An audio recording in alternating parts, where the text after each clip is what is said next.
किंतु क्या माते, मेरी तपस्या में कोई कमी रह गई? नहीं पुत्र भागीरथ, किंतु बात यह है कि यदि मैं तुम्हारे साथ जाऊंगी तो मेरे वेग को कौन संभालेगा? मेरा वेग तो प्रलयकारी है। अतः क्या तुम मेरे द्वारा इस पृथ्वी को जलमग्न करना चाहते हो? नहीं नहीं माते, मैं सृष्टि का विनाश नहीं चाहता, मैं तो लोक कल्याण चाहता हूँ। माते, क्या कोई दूसरा उपाय नहीं है? हे ब्रह्मदेव, आप तो त्रिकालदर्शी हैं, आप ही कोई उपाय बताएं। हे भागीरथ, इस ब्रह्मांड में गंगा जी के वेग को केवल महादेव ही संभाल सकते हैं। इसलिए तुम जाओ और महादेव जी को प्रसन्न करो। हे परमपिता, आपका कोटि कोटि धन्यवाद कि आपने इस अंधे को रास्ता दिखाया। अब आपसे एक विनती है, मैं भोलेनाथ को प्रसन्न करूं और उसमें सफलता प्राप्त करूं। आप मुझे यह वरदान दें। जाओ वत्स, तुम्हारा कल्याण है। ओम ब्रह्मदेवाय नमः।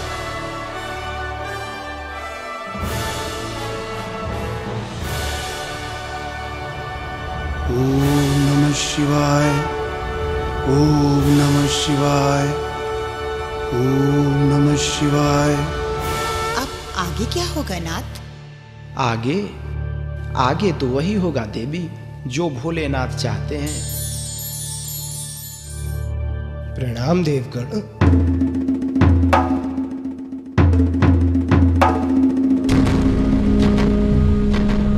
किसने कमंडल को पैर लगाकर मेरा अपमान किया है? कौन है वो?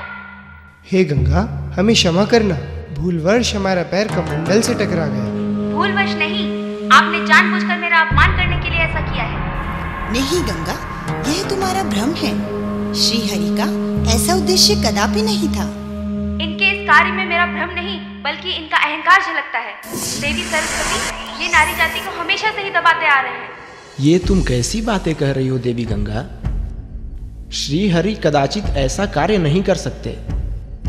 अवश्य ही उनसे भूल हुई है। हाँ देवी गंगा, इस अपराध के लिए मैं आपसे पूर्ण क्षमा मांगता हूँ। अपमान करके क्षमा मांगना कहाँ की रीत है श्री हरि? क्या आप मेरे अपमान की भरपाई कर सकते हैं जो मैं आपको क्षमा कर दूं? क्षमा तो दूर की बात है, मैं एक पल भी अब यहाँ नहीं रुकूंगी। क्रोध को शांत करो देवी गंगा, क्रोध से कुछ भी प्राप्त होने वाला नहीं है। नहीं ब्रह्मदेव, अब प्रलय होगी, सिर्फ प्रलय। हे ब्रह्मदेव, आप मुझे कमंडल छोड़ के जाने की आज्ञा दें।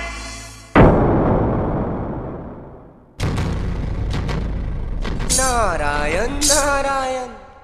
परमपिता, माता, श्री हरि और सब देवगण, क्या हुआ? गंगा ब्रह्मलोक छोड़कर जाना चाहती है नारद जी। नारायण नारायण। माता, ये मैं क्या सुन रहा हूँ? आप ब्रह्मलोक छोड़कर जाना चाहती हैं? नारायण नारायण। जानती हूँ नारद जी, किंतु अब मैं यहाँ पे कदापि नहीं रहूंगी।